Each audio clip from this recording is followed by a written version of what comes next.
oportunidad de contarles quiénes somos y qué hacemos y cuáles son nuestros propósitos. Perfecto. Adelante nomás. ¿Quiénes son? ¿Qué hacen? Yo primero quiero presentarme como en forma personal, ¿no? Porque la gente por ahí de General Roca no me conoce, me ha conocido en los últimos años. Yo no soy de General Roca y quiero presentarme como Ricardo Flores, ¿no? Mi nombre es Ricardo Benjamín Flores. Nací en 1961, allá por un 10 de enero, en San Antonio de Areco, provincia de Buenos Aires. Mis padres, trabajadores rurales.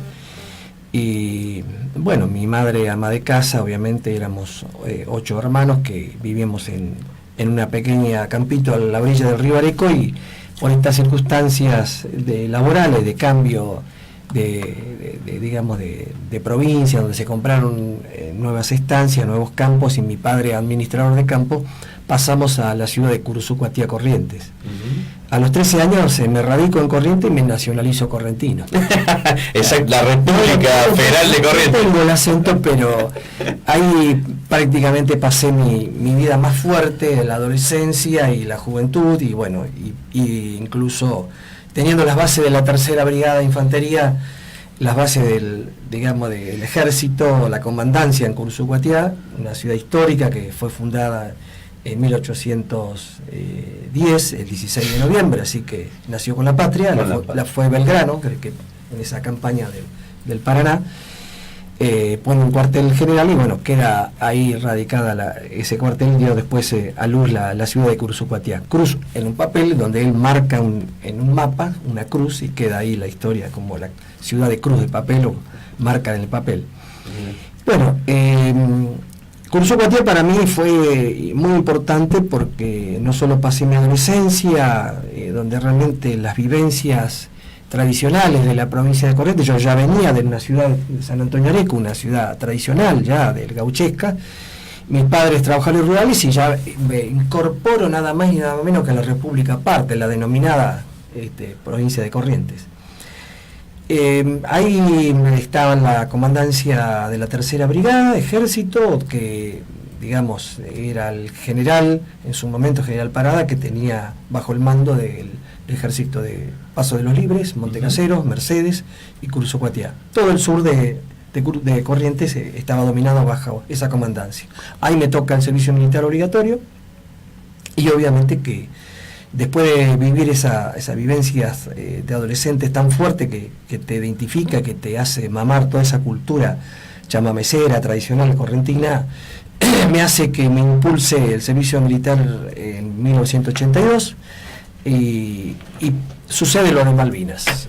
Malvinas para mí fue algo muy importante porque los 4 soldados que habíamos ingresado en el 1982, el 3 de febrero, Juan Carlos Gómez, Julio César Ferreira, Luis Osuna y yo, no teníamos que ir a Malvinas porque éramos soldados nuevos. Había que cubrir el cupo de 120 soldados de esa compañía, que era la compañía de comando y servicio, y nos convocan y nos llama el capitán Polano y nos dice: señores, nos hacen falta 4 integrantes, soldados conscritos, para cubrir el cupo. Ustedes son soldados nuevos, no tienen obligación. ¿Quieren ir? Los 4 dijimos sí. ¿Cómo que no?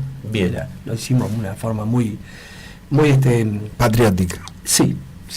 Y tiene que ver con la charla anterior, ¿no? El sentimiento tradicional, el sentimiento de la identidad nacional, la cultura, y por eso digo que muchas veces cuando se habla del tema de Malvinas en la historia hay que tratar de ponerse en el contexto histórico de aquella generación, digamos, que era de la generación del siglo XX, nacionalista, latinoamericanista, y donde realmente teníamos ese sentimiento y respeto por los símbolos patrios, por el... Tenemos, Ricardo, tenemos. Sí, bueno, tenemos. No, gracias por corregirme. No, porque somos de esa generación. Pero digo, mucho ha cambiado, sí. Hemos cometido, cuando hablo de hemos del pueblo argentino, hemos cometido muchos errores, sí, y se ha desvirtuado todo. Pero aquellos éramos de esa descendencia, seguramente...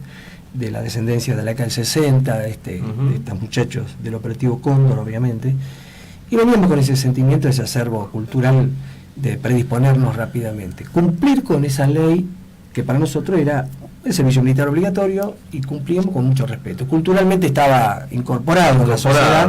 Servir a la patria. La conscripción. La conscripción, Exacto. que además no solamente formaba militarmente al ciudadano civil, en caso de que entre en conflicto sepamos todos usar un arma y defender, porque de esto ya se había hablado, no solamente en la primera y segunda invasión inglesa, los civiles que habían participado y de una manera improvisada y con lo que tenían en mano, sino que después, bueno, obviamente sucede la lucha de la independencia, y entonces la ciudadanía tenía que de alguna manera estar formada. Era la interpretación que se había hecho en ese momento. En 1901 se incorpora al servicio militar obligatorio, y bueno, de los el servicio militar obligatorio de los 20 años pasa a los 18. Esto tiene que ver que en 1978, a pedido de muchos padres que le coartaban la carrera, claro, porque ingresaban, el servicio militar para los oyentes era a los 20 años. En 1978 se solicita que se baje a los 18 para no cortar la carrera universitaria, es decir, terminar la secundaria y los chicos puedan ingresar, hacer el servicio militar obligatorio y después continuar con su vida social o estudiantil o laboral. Y bueno, y así es que los chicos de la guerra fueron a cumplir con ese mandato. Muchos se habla de la obligatoriedad o se habla del voluntarismo, muchos fueron voluntarios, no yo solo. Hablemos del soldado maestro Julio Cao, por ejemplo, del Regimiento 3 de la Tablada, un soldado con docente, maestro, para nosotros un gran símbolo, nosotros los docentes, casado con su mujer embarazada y toma la decisión de, como estaban siendo convocados, de presentarse, y se lo dice a su madre: yo no me puedo quedar debajo de la cama mientras mis compañeros van al sur a defender la patria, y no tengo cara para mirar a mis alumnos después cuando se enteren que su maestro se escondió bajo la cama. Su madre, entre regañadientes, lo entendió y bueno, dijo: está bien, hijo, anda a cumplir con lo que vos tenés. Pero bueno, la idea era que él volviese y lamentablemente no pudo volver. Quedó allá en Malvinas y casualmente hace poco se identificó su cuerpo, que estaba con una lápida, solo conocido por Dios.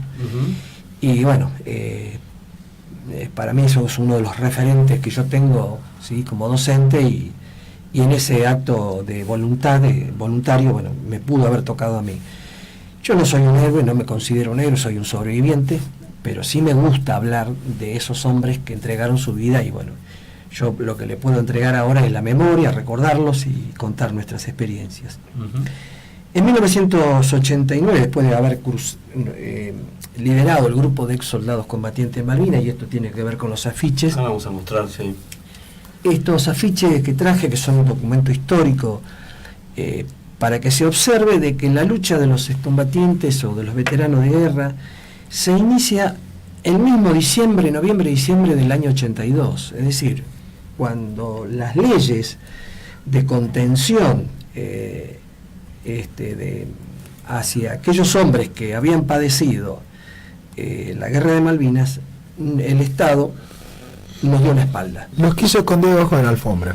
Eso es la otra lucha. Esa fue la posguerra, la maldita posguerra que todavía la siguen peleando. Que la seguimos peleando. Es la desmalvinización. Exacto. Que nace la desmalvinización, el concepto de desmalvinización nace en 1983, donde a Alain Routier, un escritor y filósofo de Francia, soriano, de la revista Humor, un periodista, es un hecho muy anecdótico, porque nosotros lo tomamos que prácticamente el concepto nace ahí, y después se lo aferró mucho los nuevos líderes políticos de la democracia, nuestra nueva democracia, lamentablemente.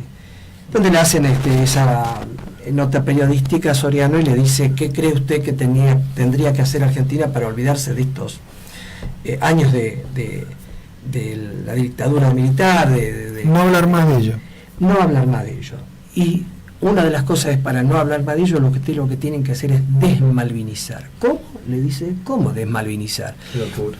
Tienen que tratar de que los militares no se le imponga lo que es el sello de aquellos logros que hayan tenido, porque pasaron hechos y se conocían los hechos históricos y heroicos, lo que había sucedido en Malvinas, que no tiene que tener ninguna trascendencia para tratar de que en lo posible no se le dé de alguna manera el impulso de un resurgimiento de las Fuerzas Armadas. Claro. Que no se tomen de Malvinas para poder resurgir nuevamente. Ricardo, como acá estamos primero le recordamos a la audiencia que estamos hablando con el profesor Ricardo Flores, excombatiente de Malvinas, y hoy portavoz de esa lucha que llevan adelante los sobrevivientes, los que volvieron de la guerra y que el Estado en algún momento quiso esconder.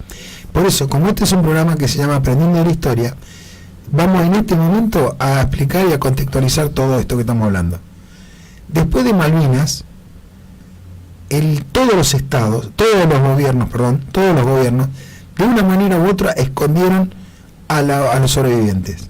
Escondieron los hechos, como bien decía el profesor, hubo hechos heroicos. Se me viene a la memoria el teniente Ibáñez, se me viene a la memoria Poltronieri, un montón de gente. Esos hechos se escondieron, no se mencionaban, no se mostraban militares con medallas, y lo peor que hemos hecho como sociedad, no dejamos nunca desfilar a los sobrevivientes de Malvinas hasta hace muy poco.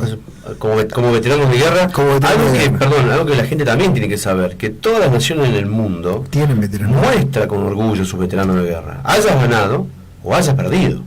¿Sí? Es decir, muy pocos países son los que han hecho lo que nos pasó a nosotros en Argentina, que tiene que ver con un contexto quizás social, político, decisiones, ¿no?, por parte del Estado. Pero normalmente un país serio muestra a sus veteranos, ¿no? Yo no quiero entrar en la polémica de la historia reciente, en el tema de la culpabilidad política. Sí, por eso empezar a hablar a nombrar presidentes. A nosotros nos traicionaron todos. Claro. Pero ¿saben qué? Nosotros desfilamos en el bicentenario de la independencia, el 2016, con el gobierno de Macri. Y yo soy opositor al gobierno de Macri, pero fíjense que me hubiese gustado, y yo lloré en el bicentenario de la patria 25 de mayo. Del 2010. Porque no nos dejaron presentar en Buenos Aires en el desfile del bicentenario, gobierno de Cristina Fernández de Kirchner. Sí. Realmente fue una traición lo que no hicieron. Totalmente. Entonces, más allá de las diferencias, yo no soy una persona que no guarda rencor, yo voy para adelante, soy una persona que busca de todas maneras los propósitos, como lo estamos demostrando en distintas organizaciones. En aquellos años nacen las organizaciones de los centros de ex soldados combatientes en Malvinas, fuimos los soldados conscriptos quienes tomamos primero la decisión de unificarnos, porque no había ningún tipo de contención ni leyes. Las marchas que nosotros hacíamos se llamaban caravanas, ¿sí? Decía año 1983, 1984, 85 hasta la década del 90 seguíamos haciendo caravanas, donde se implementan las primeras leyes que nosotros habíamos insistido, porque ningún gobierno hasta la década del 1989, donde nace la primera ley de asistencia médica, que lo que queríamos era que se contenga a todos, con una convocatoria de un célebre llamado, como de la misma manera que se lo citó para el servicio militar obligatorio, que se nos convoque y se nos haga un exhaustivo examen psicofísico a todos, porque había sido un periodo donde comenzaban justamente los problemas de salud mental, claro. Los heridos que padecían no tenían rehabilitación, y obviamente empezaban los suicidios, claro. Y obviamente los síndromes postraumáticos, etcétera. Pero fíjense ustedes, año 83 surge la nueva democracia. Para nosotros iba a cambiar todo, nos reincorporábamos al mundo de los derechos, de las libertades que teníamos los ciudadanos, y decíamos nosotros, bueno, ahora que tenemos la democracia de alguna manera nos van a contener mejor, nos van a escuchar. Padecimos en la época de la democracia la peor época que nosotros hemos vivido, en la década del 80, entre el 83 al 89. Las acusaciones de ser no solamente loquitos de la guerra, los pobres chicos de la guerra, los loquitos sobre todo porque el hecho de que nosotros buscábamos trabajo y cuando se enteraban que realmente éramos veteranos de guerra nos tenían terror y salían corriendo. Sí, sí. Se difamó en aquella película Los chicos de la guerra, es una de las peores películas que se han hecho, victimizando a todos los hombres de Malvinas, que nada tenía que ver con la realidad. Obvio que hubo casos, pero eran casos que parecía se generalizaban en todos, y no todos fueron así. Yo me inserté en el mundo de la docencia rápidamente como profesor de educación física, y estaba bien contenido con mi familia, con mi trabajo, y enseguida me solidaricé con el grupo de los muchachos que no tenían trabajo, a los cuales eran repudiados. Fui a la primera, permíteme, fui a la primera reunión con el municipio, con los concejales, donde les fui a solicitar ayuda para que puedan de alguna manera conseguir trabajo y ser contenido, porque no tenían nada, mis compañeros. Y les quiero repetir lo que me dijo la abogada Fernández Mondino, una abogada en su momento concejal de la Nueva Democracia. Me dice: ustedes vayan a reclamarle la ayuda a los militares, ¿qué nos vienen a decir a nosotros? Dice, ustedes entregaron la patria. Eso me lo dijo en la cara, y yo no me olvido nunca de eso. Parece mentira, ¿no? Yo no guardo odio, pero digo, ¿cuántos errores que cometió la dirigencia de la Nueva Democracia? ¿Cuántos? Yo podría estar días hablando de las cosas horrorosas que hicieron el sector político hacia los veteranos de guerra. Nace la CONADEP, nace la Organización de Derechos Humanos, se organizaron y se preocuparon obviamente por aquellos que habían sido torturados, desaparecidos, exiliados, hijos, etc.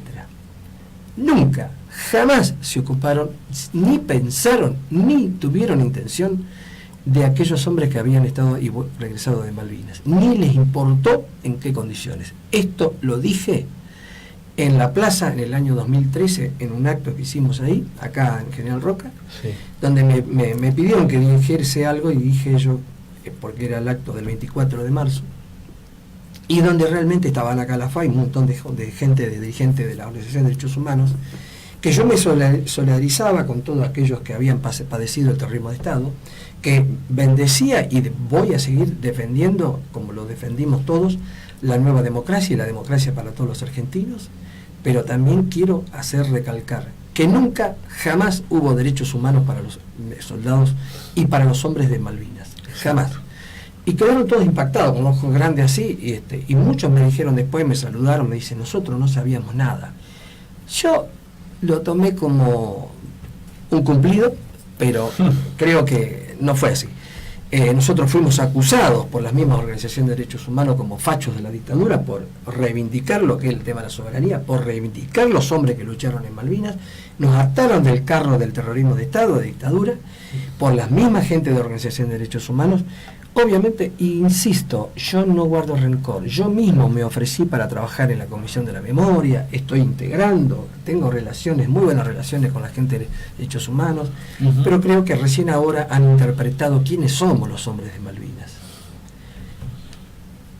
No, cuando vos antes mencionaste, yo me acuerdo porque fueron considerados enfermos en la sociedad todos los que venían de Malvinas. Sí. Yo me acuerdo perfectamente de eso, que no conseguían trabajo, que vos tenías que evitar nombrar Malvinas, porque eso te generaba una atmósfera de desconfianza frente a tu interlocutor. Yo me acuerdo perfectamente de eso, porque tengo un montón de compañeros, amigos y vecinos que habían ido a Malvinas, porque fue la generación anterior a mía la que claro.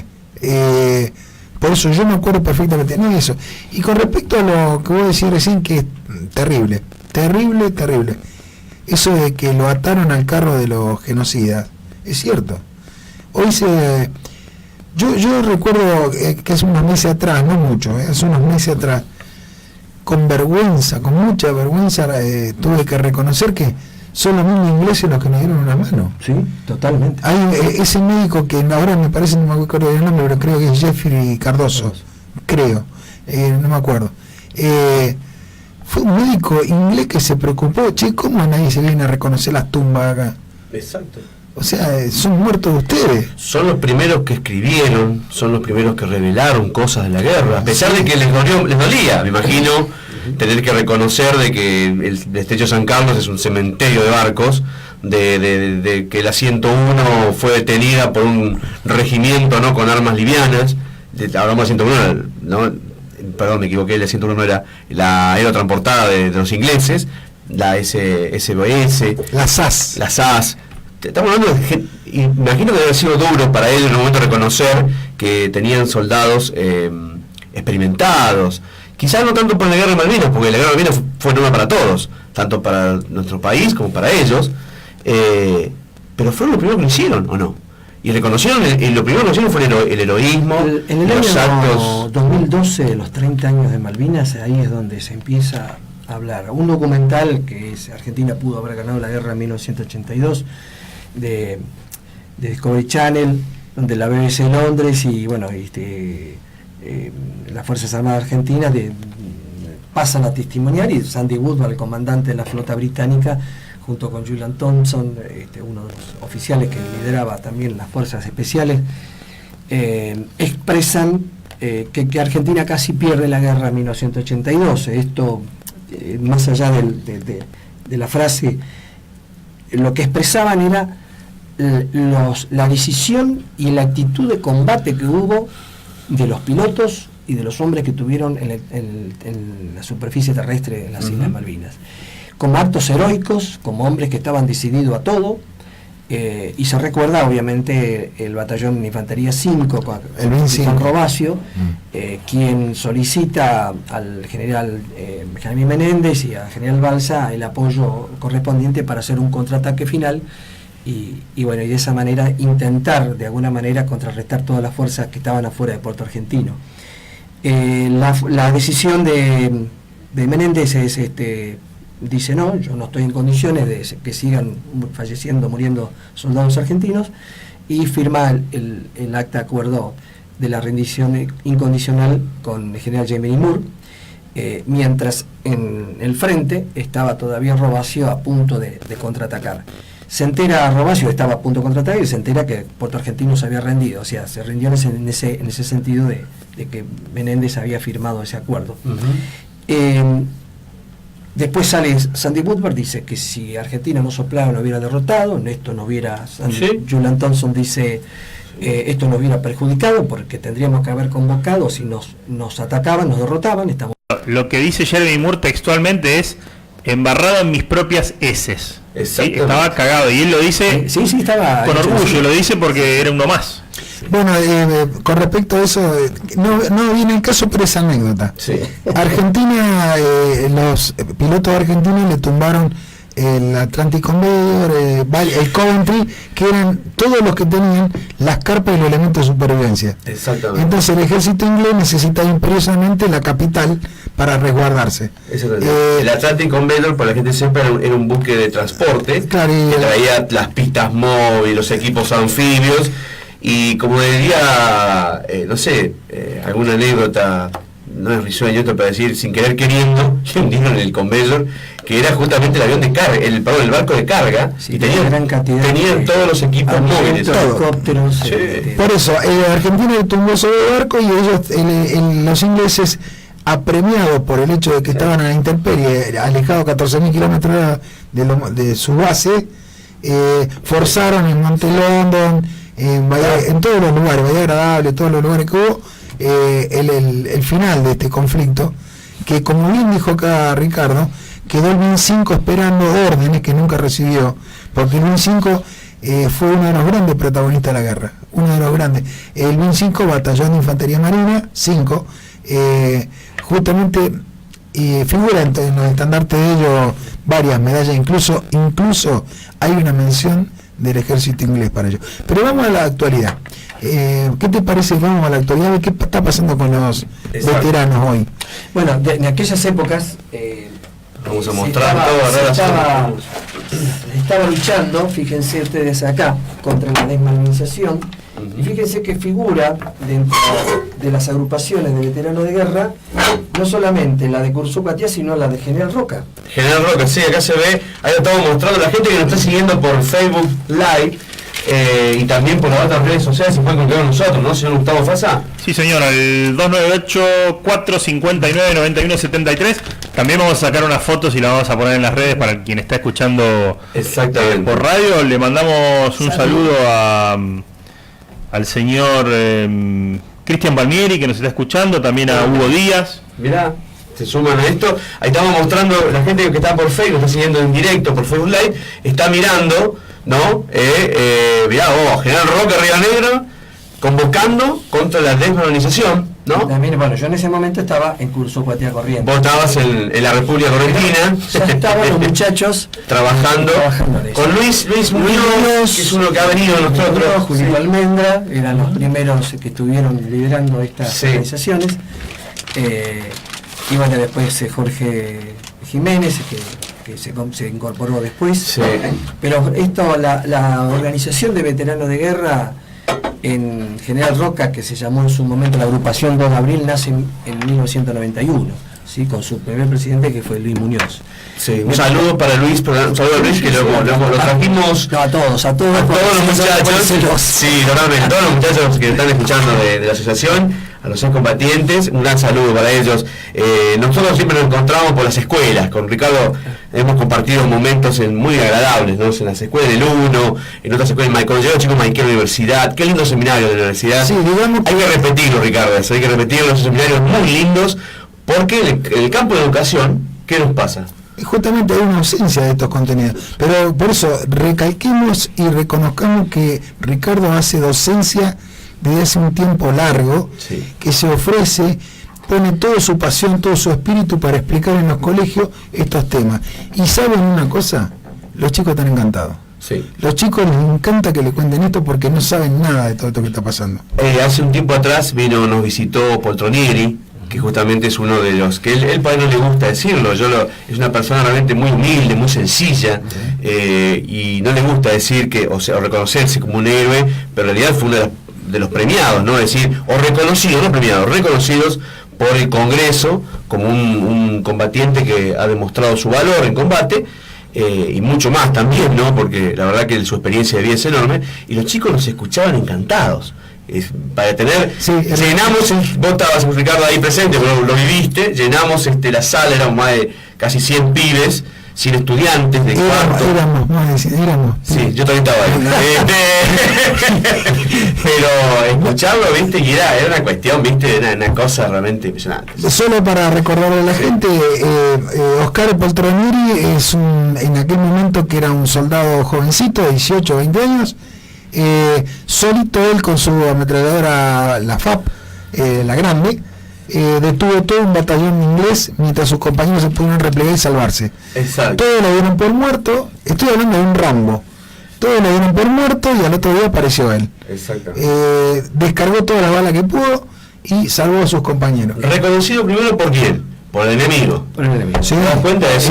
Hay algo más noble todavía en Oscar Ismael Poltronieri, que él pide quedarse solo, claro, porque el sargento y el teniente Esteban de Madrid, los dos habían tenido familia en esos días, habían recibido carta que ya habían tenido familia sus señores. Es tremenda. Y él dice: váyanse ustedes, tienen familia, yo me quedo solo, vivo solo, soy solo, no tengo a nadie. Un acto rojo. Total. Y lo dijo con una firmeza tal que realmente los impactó a los oficiales. Ellos cuentan esto como diciendo, como que nos retó, digamos, los desafió, decir, no, ustedes se van o se van. Y él le pasó algo que, bueno, tenía que ver no solamente con esa decisión de que realmente estaba entregado para que salven a sus compañeros, porque en momentos que se inicia el ataque de los galeses, Orisberger, el que estaba arriba, su compañero y hermano, amigo, que tenía la otra ametralladora a 7 metros más arriba, es el primero que muere. O sea, ni bien atacan, fallece. Y ahí es donde él dice, ahí me volví loco, me dice. Claro. Y bueno, ahí fue la reacción de él, dice, decidido, dice, yo los quería barrer a todos. Realmente, bueno, hay reacciones humanas que son inexplicables. Cuando sucede eso, nace el heroísmo. Exactamente. Y él se entregó totalmente, sabiendo que de ahí no iba a salir, porque dicen de acá, bueno, todos, él mismo dice, yo, bueno, de acá me matan, dice, pero lo que se van a salvar son mis 110 compañeros que se habían replegado y estaban rodeados por un número mucho mayor, y de enemigos, y obviamente de esa manera pudieron replegarse, irse hasta Puerto Argentino, y sus compañeros congojados, digamos, con mucha tristeza, porque su compañero que había entregado la vida, sabían que estaba muerto, decían, bueno, este hombre, este muchacho, este soldado de 18 años, había entregado la vida por ellos. A los 2 días aparece vivo, y bueno, no lo podían creer, decían, todo es una locura. Bueno. Totalmente. Esta y todas las historias, por ahí a veces, ¿qué nos está sucediendo también esto, Ricardo? Nos acordamos en abril, claro, y el resto del año, ¿sí? No es importante hoy en día hablar de nuestra soberanía, hablar del tema Malvinas, hablar de los veteranos durante todo el año, porque no solamente ustedes realizan actividades que los busca reivindicar, sino hacen actividades también solidarias, ¿o no? Claro, ahí nace en aquellos años de la década del 90, surgen los problemas con el litoral, ¿sí? Ya en todos los años, yo vivía en Corrientes todos los años en la década del 80, estamos hablando del 85, una inundación muy grande en Goya. Los primeros que reaccionamos en canoa fuimos los veteranos de guerra, ¿sí? Estamos siendo los soldados conscriptos, salimos a meternos en las islas y sacar a la gente de ahí. Pero esto fue un poco, trascendió las fronteras provinciales, y en 1998 se produce la inundación de Santa Fe, la de Chaco y Corrientes, y ahí la agrupación de veteranos de guerra toma la decisión de hacer una campaña solidaria donde se movilizan camiones, participa el gobierno de la provincia. Uh-huh. Bueno, se hace una ayuda muy grande, y de ahí nace esa resiliencia, digamos, ¿no? Eso de ese amor por qué satisfacción, ¿no? de lo que muchachos hicieron, haber sido solidarios con esa campaña de las inundaciones, y nace un poco la idea de continuar con eso, ¿no? Porque realmente le había sanado el alma de alguna manera, una caricia al alma para los veteranos, el hecho de poder ayudar a los demás se sentían revalorizados, porque nada más y nada menos que eran veteranos de guerra que nos estaban ayudando, y entonces se les retribuía de alguna manera una sonrisa, digamos, a los veteranos, y nunca más se pudo parar con eso, ¿no? Se continúa haciendo las campañas solidarias, y pasó algo que creo que tiene que ver con la aceptación de la sociedad. ¿Por qué? Porque los veteranos de guerra siempre actuamos de la misma manera. Sin ponernos de acuerdo, hubo un código en común. Uh-huh. Las donaciones las recibíamos nosotros, las clasificábamos nosotros, las transportábamos nosotros y las entregábamos nosotros. No había intermedio. Qué bien. Entonces se caracterizó como un síntoma de confianza de la sociedad, y un reconocimiento que tiene que ver seguramente con esto de los que nos dieron ahora el aniversario de General Roca, donde una de las distinciones es por las actitudes solidarias, y la otra es también por la defensa de la soberanía. Pero quedó como un sello, ¿no? De honestidad, de entrega, que nosotros, y eso es verdad, porque muchas veces sacamos fondos de nuestro propio bolsillo para llevar las cosas, transportarlas, porque claro, por ahí, más ahora en estos momentos, no hay suficiente dinero como para solventar los gastos de traslado. Uh-huh. Y en las campañas solidarias y las recepciones de cosas que todavía las hacemos en Epifanio Bahía Blanca, en nuestra sede, siempre se están recibiendo ropa, calzado, algunos elementos que se pueden reacondicionar, que después incluso silla de ruedas, cocina, se las repara y se las lleva después al campo o a gente que por ahí la necesite, y obviamente paralelamente con las homenajes, actos de participación permanente hacia nuestros héroes, haciendo las exposiciones, ahora con algunos elementos que hemos recuperado y tenemos para la muestra, y ojalá podamos hacer y fundar un museo más adelante, y obviamente con la presencia de la Fiesta de la Manzana, que fue una exposición que nos sorprendió, y esto reconocido por el propio intendente como el stand más visitado de la Fiesta de la Manzana hace 4 años. Mira. Y sumado a esto, ahí viene el tema de la concientización, la malvinización. Uh-huh. Nosotros, y esto se da, le vuelvo a decir, sin ponernos de acuerdo en todo el país. Todos los veteranos de guerra salimos a las saunas a contar nuestros testimonios, pero yo dije, no puedo contar los testimonios, yo como docente sobre todo, si no incorporo el marco de la antesala histórica, de los antecedentes históricos, claro. El correlato de lo que fue el hecho, cómo se llegó a Malvinas en la guerra de Malvinas del 82 y la posguerra, como lo que se vivió no solamente el veterano de guerra, sino en los reclamos que nosotros hacemos permanente en la soberanía. Y así fue que pudimos organizarnos, yo llegamos con el padre Vicente en el 2009, los muchachos seguían haciendo sus presentaciones de testimoniales en las escuelas, continuaban las campañas solidarias, pero cuando llegamos en el 2009, el padre Vicente ya retirándose y llegando de vuelta a su terreno de Stefanelli, padre Vicente Martínez Torres, veterano de guerra, quien participó del desembarco hasta el final de la guerra, y yo como docente de Corrientes en el año 90 me vine a trabajar en la línea sur como profesor de educación física, me fui por un año, me quedé 18, me vine a General Roca porque consideraba que era el momento de que mis hijos empezaran a ver otra realidad, no aquel pequeño pueblo que tanto le agradezco, pero había que empezar a estudiar la universidad, etc. Entonces venimos a vivir acá y me incorporo con los muchachos de General Roca. Y bueno, ahí enseguida se llaman lecciones, al poco tiempo, y padre Vicente queda como presidente y yo como secretario, y entonces ahí me siento con mis compañeros y le digo, muchachos, acá hay que empezar a tener otra perspectiva de lo que realmente es el manejo de la dirección de la agrupación de veteranos de guerra 2 de abril. Están muy bien las campañas solidarias, tenemos que formalizar pedagógicamente las charlas y tenemos que empezar a relacionarnos socialmente, porque estos muchachos últimamente estaban como, no digo escondidos, pero sí inhibidos, cohibidos de alguna manera, y producto de esta desmalvinización, que los terminó desmoralizando a tal punto que se sentían menos. Totalmente.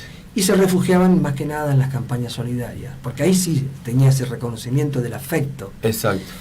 Y bueno, y entonces ahí empecé a relacionarme con la Facultad de Derecho y Ciencias Sociales, Helga Tica, que quería escribir algo sobre testimoniales del mismo.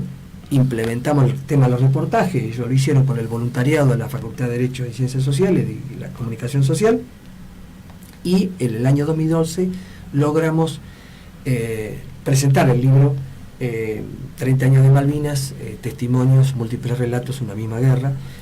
Quienes lideraron ellos fueron Helga Tica, la magíster Helga Tica, y Isabel Salerno, de la Facultad de Derecho y Ciencias Sociales, donde, bueno, ahí pudimos presentar ese libro, donde también está mi testimonio. Lo presentamos en la Feria Internacional del Libro en Buenos Aires ese mismo año, 30 años de Malvinas, lo presentamos acá, se hicieron suficientes impresiones como para entregarle uno a cada establecimiento educacional, tanto primario como secundario, o en las universidades, al Instituto de Formación Docente y a las bibliotecas. Todas tienen. Es muy probable que lo tengan por ahí en un rinconcito con telarañas, pero bueno, lo tienen. Yo sé que lo tienen, porque yo lo entregué, yo fui el encargado de entregarlo. Bueno, pero está ese libro. Y creo que de ahí empezamos a implementar las ideas y animarnos a no hacer una cátedra libre. La idea era hacer una cátedra libre, pero yo dije no, si podemos hacer a una capacitación con certificación para que vengan los docentes, porque sabíamos que ahí estaba el tema, de empezar a concientizar a hacer los docentes, con Helga Tica ahí formalizamos lo que es desde el área de extensión el seminario Malvinas. Logramos hacerlo durante 4 años, hasta que yo dije, bueno, basta, se terminó. Yo no puedo hacer el trabajo de hormiga, ni tampoco la Facultad de Derecho y Ciencias Sociales, de algo que el Estado se tendría que hacer, porque es una causa nacional, es una causa de Estado. La causa en Malvinas es una causa de Estado. Por lo tanto, de aquí en más, esto lo dije el año pasado, voy a apuntar a que el Ministerio de Educación se haga cargo. Yo soy un empleado relevado de mis funciones del año 2010 por una ley para veteranos de guerra. Aquellos que tengan 20 años de antigüedad en la administración pública pueden ser relevados, obviamente que presente un proyecto pedagógico de dar las disertaciones de sus funciones para trabajar en la temática Malvinas. Ahí nace mi relevo para trabajar en las disertaciones y obviamente incorporarme y empezar a dialogar con el Ministerio de Educación. Dada la casualidad que nos empezamos a formar desde la Dirección de Veteranos de Guerra,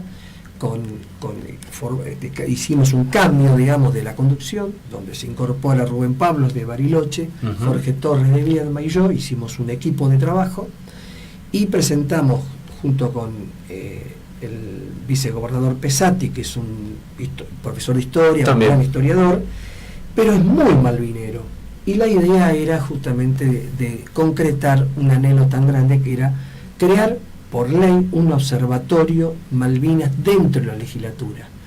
Salió aprobado por unanimidad, estamos trabajando los veteranos de guerra ahí incorporados, conducimos ese observatorio, tuvimos una reunión para reglamentar toda la misma, y obviamente la idea era empezar a trabajar con el Ministerio de Educación y Derechos Humanos. Tuvimos la charla con el Ministerio de Educación y Derechos Humanos, tuvo el secretario de Derechos Humanos, Mercedes Jara, también de parte del Consejo de Educación, y le explicamos cuál era la intención, le llevamos los proyectos, los fundamentos, que nosotros no éramos los que veníamos a poner de alguna manera el testimonio solamente de la guerra, no era una acción bélica, sino lo que era la intención de empezar a concientizar realmente la historia, los antecedentes, el conflicto y los reclamos internacionales hasta el día de hoy a todos los alumnos, en todos los niveles y más aún en los institutos de formación docente y las universidades.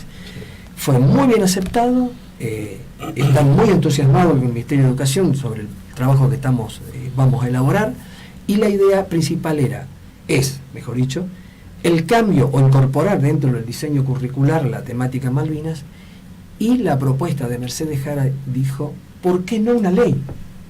Porque esto es muy importante. Cuando lo vio, que realmente tenía muy buenos objetivos, muy buenas metas, la intención pedagógica y de proyección que estábamos buscando recuperar justamente y reafirmar la soberanía, dice, acá lo que conviene para que no suceda lo que pasó con el presidente de la Nación, ¿sí? Que cuando subieron, lo primero que sacaron fue la Secretaría de Asuntos Relativos a Malvinas y el programa Cuestión Malvinas, dijo, bueno, implementemos una ley, ¿sí?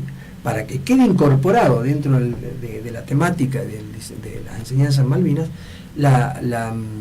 toda esta cuestión de proyectos que tenemos que tratar de trabajarlo arduamente, obviamente, para cada nivel y cuál va a ser la intención de todo esto. Bueno, así que nos sorprendió todavía, dijimos, bueno, entonces evidentemente fue muy bien recibido. Qué mejor que una ley. Qué mejor que una ley. Bueno, en eso estamos, ¿no? Y le dimos otra impronta entonces a la asociación, porque dijimos, bueno, como se había perdido la personalidad jurídica de la agrupación 2 de abril, nace la asociación civil en forma de personalidad jurídica hasta el día de hoy. Le dimos otro formato y estamos, hoy me toca ser el presidente de esta asociación, que subí este año, y bueno, aquí estamos con una ardua tarea, seguramente. Gustavo, ¿teníamos un mensaje? Tenemos algunos mensajes que van llegando al 2984-599173, que sea mensaje de texto o WhatsApp, lo podemos leer. Ahí, ¿qué pasó? Nada, no me acople, no me haga. No, perdón, dale, escucha el mensaje, dale. Pero, bueno, no nos deja su nombre, pero dice, buenos días, me agrada mucho el programa, felicidades, nada surge de la nada, es el momento de que hoy o más adelante es importante saber lo que realmente sucedió, el operativo Cóndor da para mucho más, sería muy lindo una charla abierta, un mensaje para ustedes que son los que hacen, que son los profesores. Ya nos metieron en... les consigo laburo enseguida, yo soy San Cayetano. Gracias. Buen programa, una fiel oyente, digo que nada surge de la nada, es el destino o lo que se dan, las cosas que se deben dar, el momento. Bueno, agradecemos el mensaje, no nos dice quién es. Después un mensaje de Gustavo que dice, la verdad siempre sale a la luz, tal cual como señala el profesor, la democracia fue la que más hizo para denigrar y difamar a los excombatientes, hasta los derechos humanos le dieron la espalda, hasta recientemente como lo hizo Eve de Bonafini diciendo que los que habían ido a Malvinas eran todos fachos. No fueron chicos de la guerra, fueron hombres con todas las letras. Esto dice Gustavo al 2984-599173. Gracias, Gustavo, por el mensaje. Y por último, mensaje de Laura que dice, buenos días, firme con la super, me encanta escucharlos. Solo ellos saben la verdad, son nuestro orgullo. Habla por los combatientes, pero siento que a veces son tristemente, demagógicamente usados. Un gran saludo, Laura, namaste. Le agradecemos también a Laura el contacto. Bueno, gracias Laura. Sí, la verdad que a veces pasa esas cosas. Sí, le agradecemos mucho a la gente, se prende mucha gente con todo lo que se habla. Totalmente. Durante la semana te van diciendo cosas, te dicen me gustó esto, el otro. Una consulta, Ricardo. Vos dijiste que estabas en Epifanio y Bahía Blanca, Sí. que son una asociación. Sí. ¿Tienen socios? No, nosotros nomás somos. No, pero por eso. Sí. Yo hablo de los recursos, ¿cómo se sostienen? Nuestros recursos propios. Nosotros recibimos una pensión, hemos logrado a partir del año 90. No me refiero a si reciben, sino si tuvieran que hacer algo en la asociación, Sí. de la plata que le sacan del bolsillo. Sí, siempre la sacamos del bolsillo. Pero este año Sí. nosotros logramos organizar la que es la Dirección Provincial de Veteranos de Guerra, que es por ley también. Ajá. Se consiguió en el año 99 en un congreso que hicimos un proyecto que se presentó en el año 99, un congreso que hicimos en Balcheta, allá donde yo residía. Elaboramos nosotros los veteranos de guerra, se la presentamos en su momento al gobierno radical y se aprobó de conformar lo que es el cuerpo de una dirección, porque se veía, se observaba y se fundamentaba que había que trabajar mucho con los veteranos de guerra, pero a su vez también había que trabajar mucho sobre la temática de Malvinas. Se aprobó, está incorporada a la dirección dentro, es un área que está dentro del Ministerio de Gobierno. El director actual es Rubén Pablo, que está en Bariloche, y nosotros, Jorge Torres y yo, somos delegados y colaboradores de esa dirección. El caso tanto de Jorge Torres de Viedma como el mío es un cargo ad honorem. Yo cobro el sueldo de docente, con relevado mis funciones nada más. Así que, y como recibimos las pensiones, nosotros logramos con una caja de ahorro con Banco Patagonia, que recibimos de ahí, hacer un aporte, un descuento de nuestras pensiones y tener un fondo común. Ese fondo común va repartido en partes iguales, se le manda un porcentaje a cada asociación. En el caso nuestro, la que tienen sede son Chipoleti, Bariloche, Viedma y Roca. Son 6.500 pesos que son para reparaciones y solventar los gastos de gas, luz. A eso me refería, justamente, sí. ¿Cómo se sostiene? Antes lo sosteníamos del propio bolsillo, muchachos, acá llegó la boleta, y hay que poner 100 cada uno, hay que pagar, y siempre fue así. Si hubiera alguna persona, se me ocurre, porque ya pasaron los radioaficionados, sí, han pasado varias sesiones. Si alguna persona quisiera aportar una cuota, ¿podría? Sí. O colaborar, digo, de alguna manera. Sí, no aportar cuota, porque nosotros, es como que tenemos una organización donde nos comprometemos nosotros. Está bien. Si hay alguien que quiere colaborar, bueno, bienvenido. Nosotros estamos haciendo reparaciones continuamente. Son edificios viejos de aquella época. Sí, me acuerdo, porque cuando vos dijiste eso, yo digo, ¿dónde está esta gente? Porque detrás de la escuela sí, porque está destruido eso. Sí, son locales viejos comerciales que se hicieron la primera construcción en la década 70. No, y que aparte fueron los obradores del barrio 250 y 500. Claro, exacto. Está justo en el medio. Sí. Fueron los obradores de donde guardaban las máquinas y todo, de cuando hicieron. Y después, ya te digo, me tocó ir a verlo alguna vez y está muy viejo eso, muy roto. Viejo. Así que, pero eso es lo que ustedes están, digamos, dedicados como domicilio. Nosotros estamos ahí, lo acondicionamos para reunirnos, tener nuestra sede. A su vez también tenemos un convenio obviamente de ayuda con el grupo INCA, con la lidera Gelcaticá, de la universidad, para personas con discapacidad. Se hacen talleres, son abiertos. Nosotros prácticamente... Yo tengo dos preguntas cortitas porque sé que no puede ser. Sí, se nos va el tiempo. No, pero son dos cortitas que tienen que ver con la realidad. Dos preguntas cortitas, Ricardo. Primero, ¿cuántos excombatientes tenemos en Roca? Y más o menos, en líneas generales, ¿cuál es la situación social de cada uno? Si la están pasando mal, si hay alguno sin trabajo, si hay alguno que necesita algo. No, hay 18 veteranos de guerra. Tenemos 18 veteranos de guerra. Sí. Y no estamos pasando mal, porque se lograron a través de una lucha histórica solamente nuestra, y dos cosas, ¿sí? Una, las pensiones, que son las pensiones de guerra, ¿sí? De las cuales estamos percibiendo. Todos estamos, de alguna manera, recibiendo un dinero como para poder vivir dignamente. Todos tienen un oficio, bueno, no es que ninguno está sin trabajo, están todos bien. Y otra cosa es, lo que logramos a través de esta lucha es sostener el sentimiento y la causa Malvinas, porque si no hubiese sido por los veteranos de guerra durante mantener la lucha de aquellos que le hicimos homenajes,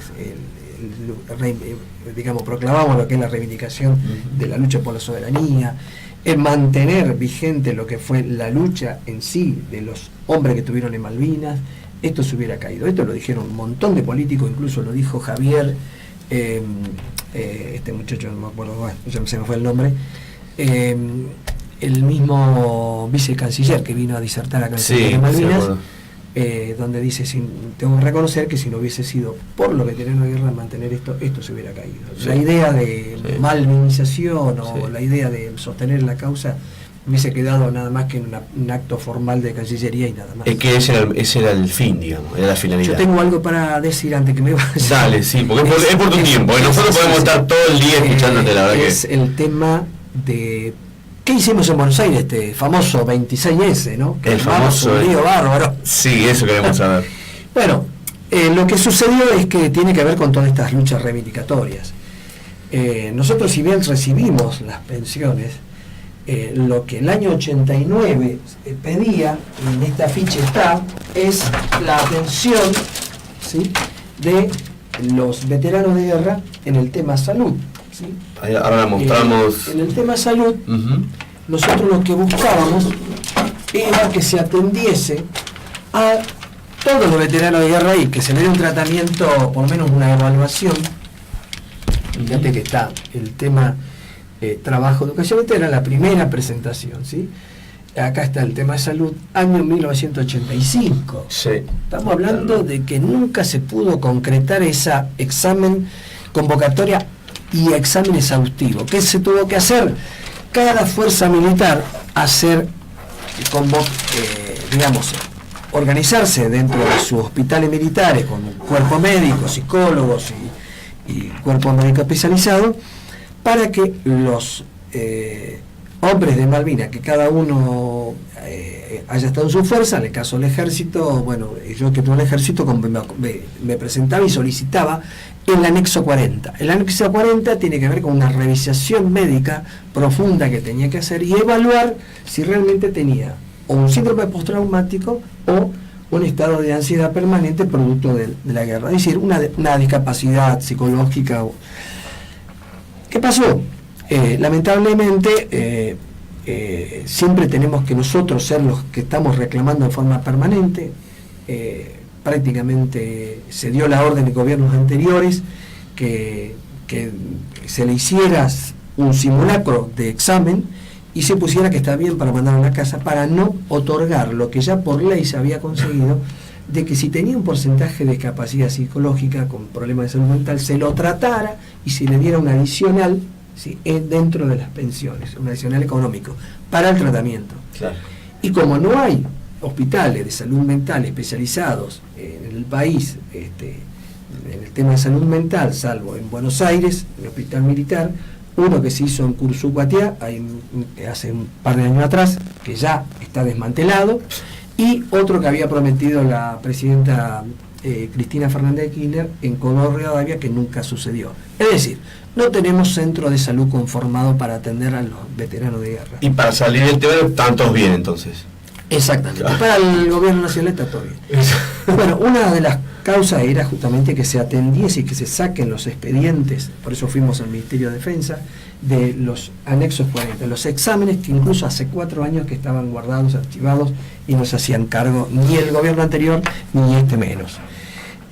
Nos fuimos en primera instancia, nos movilizamos al Senado de la Nación, donde ya nos esperaban, porque habíamos programado, de acuerdo a un congreso y la senaduría, habíamos programado ingresar.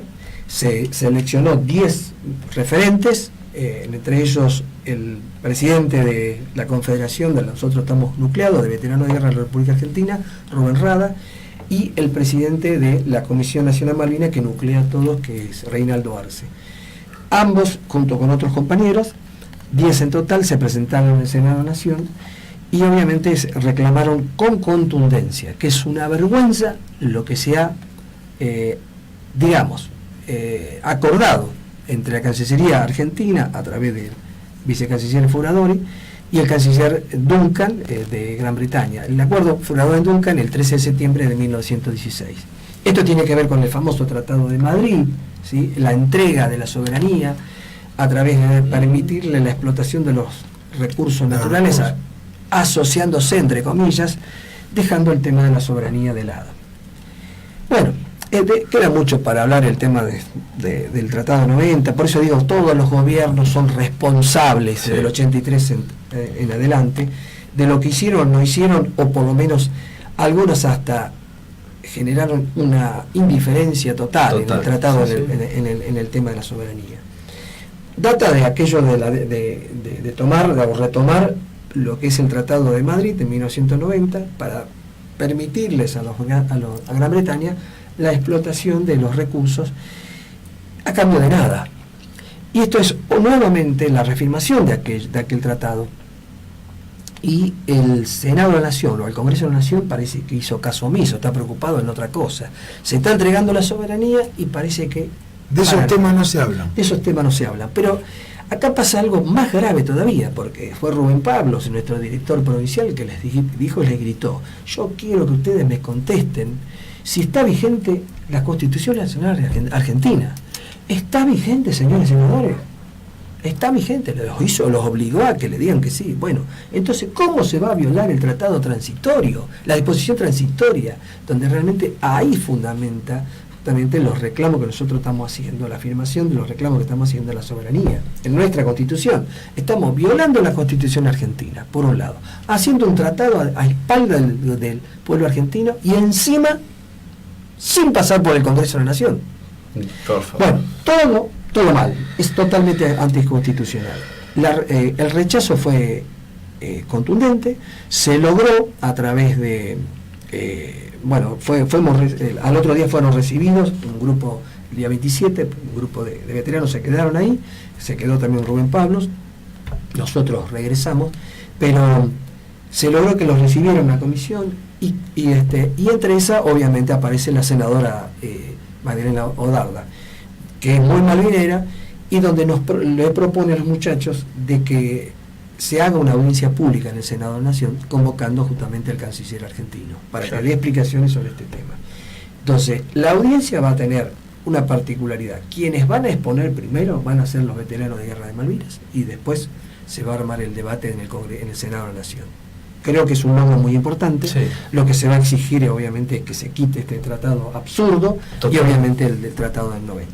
Y otra de las cosas que se reclamó en el Senado de la Nación es la convocatoria a los viajes humanitarios, es decir, como se cortó por presupuesto los viajes de los familiares que se hacían generalmente en forma regular una vez por año, ahora nosotros vamos a pedir dos viajes humanitarios a través de la Cruz Roja Internacional para que los familiares puedan visitar las tumbas de sus hijos.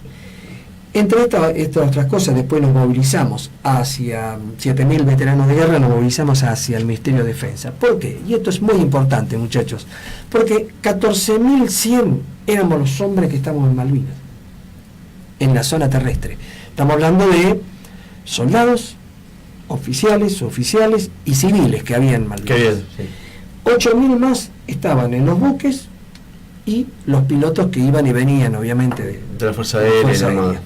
En total, alrededor de 22.000. ¿Saben cuántos somos ahora? Parece que somos 28.000, casi 30.000. No, ese es todo un tema. Totalmente. Ahora todos fueron a Malvinas. Todos fueron a Malvinas. Entonces el Ministerio de Defensa, nosotros lo que le pedimos, y fuimos decididos a hacer un acampe, porque ingresamos al patio de la entrada del edificio Libertador y le copamos todo. Se tuvo que poner la Policía Federal ahí, la policía, los muchachos, la sí, oficial de la policía. ¿Qué te va a decir el oficial de la policía? No, pero pasó algo insólito, lloraba el oficial de policía. Sí. Muchachos, nosotros no queremos tener problemas con ustedes. Para mí es un honor estar con ustedes, nosotros no los vamos a tocar. Recordemos que fue esta semana eso. Fue el miércoles. Estamos hablando de noticia cruda ahí. El 26 fue el miércoles. Que no se mostró por ningún lado, que no salió en ningún lado. Encima la fe de los canales decían, veterano de guerra, reclamos por pensiones. No era eso. No, por eso, sí. Yo lo vi en crónica eso. No era el tema ese, porque estaban los soldados movilizados que no fueron a Malvinas y ellos reclamaban por el otro lado de la Plaza del Congreso. Ellos estaban reclamando, confundieron todo. Por eso digo, el periodismo, el sector político, confunde todo. En conclusión, el Ministerio de Defensa, nosotros lo que pedimos fue un certificado único.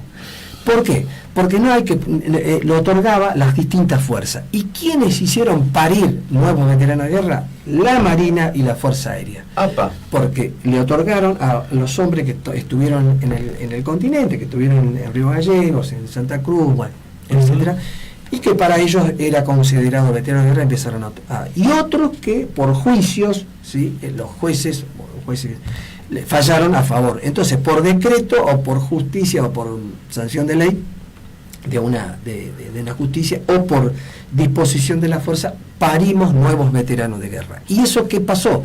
Engrosó la fila de los padrones. Cuando el Estado vio que la cantidad que eran, dijeron, no tenemos recursos, no podemos, no hay asistencia médica, no se hacen los anexos 40, el tema de la pensión se dificulta, etcétera. Bueno, etcétera. Empezaron a haber miles de problemas. Nosotros lo que queremos es que se depure, que el Ministerio de Defensa se haga cargo, se depure los padrones. Lo que queremos que también, como el Ministerio de Defensa tiene que ver con el tema de los viajes humanitarios, también se empape junto con Cancillería. Y lo que queremos es justamente lo que quizás mucho queremos, es fortalecer una custodia de la soberanía del Atlántico Sur. Cuestiones de geopolítica. Realmente nos quedamos casi sin tiempo, Ricardo. La verdad vamos a tener que volver, porque tenemos muchas cosas más para hablar. Che, una frase que resume todo: la lucha continúa. Exacto. Está recién empezando. No, la lucha continúa. Nosotros estamos totalmente convencidos que, a ver, yo soy una de las personas esperanzadas, y vos sabés, Flavio, que hemos compartido las charlas con los alumnos, la atención que ponen y el afecto que genera las charlas de Malvinas. Y yo lo que veo es una juventud, pero súper armada, súper compacta en sus convicciones, y fortalecido con esa ansiedad de concretar el nuevo ser argentino que puede llegar a recuperar no solamente la unión de todos los argentinos, sino, luchar por la soberanía. Yo confío plenamente en la juventud. Y para eso no tenemos que estar luchando nosotros hoy en día dando charlas para 50 años. Será para 100 años. Pero yo me voy a ir de acá con la ley de educación aprobada, con el reconocimiento de nuestros héroes, con la enseñanza de que en las futuras generaciones podemos apostar a la reivindicación continua de los derechos soberanos. La resolución 2065 del año 65, hay que agradecerle a Arturo Illia, el expresidente de la Nación, que se consiguió justamente esa resolución de Naciones Unidas, donde dice se insta a las partes, es una cuestión y posición colonial de la población, no puede declararse de forma independiente, no puede haber forma de autodeterminación, y se insta a las partes a dialogar porque es un conflicto de soberanía. Hay una disputa de soberanía, por lo tanto Naciones Unidas a partir de ahí fue contundente, todas las naciones del mundo favorecen a la Argentina, hasta hoy en día. Pero lamentablemente nosotros tenemos que ir por la parte pacífica, no por las armas, pero tenemos que aprender de la historia. Todos los fundamentos están a nuestro favor, así que habrá que bregar para fortalecer eso. Muchísimas gracias, Ricardo Freno, nos acompañó hoy. Gracias, Gustavo. ¿Seguís viendo el hombro? Perdón. Me voy a dislocar el hombro, debemos una pausa. Se nos fue. No, igual le agradecemos a Ricardo porque en realidad el que me metí en el tiempo de Ricardo en principio fui yo, porque tuvimos un llamado que estaba fuera del programa. Claro, yo le pido disculpas a Ricardo que le hicimos entrar más tarde de lo que habíamos pautado. Exactamente, pero es un tema que da para mucho más. Yo te necesito, Ricardo, y siempre sabés que estamos en contacto y te digo cuándo vas a venir, y estás siempre viajando, está haciendo, ahora vamos a una pausa y ya volvemos al último bloque de Aprendiendo de la Historia. En sus estudios ubicados en Bartolomé Mitre 1636 de la ciudad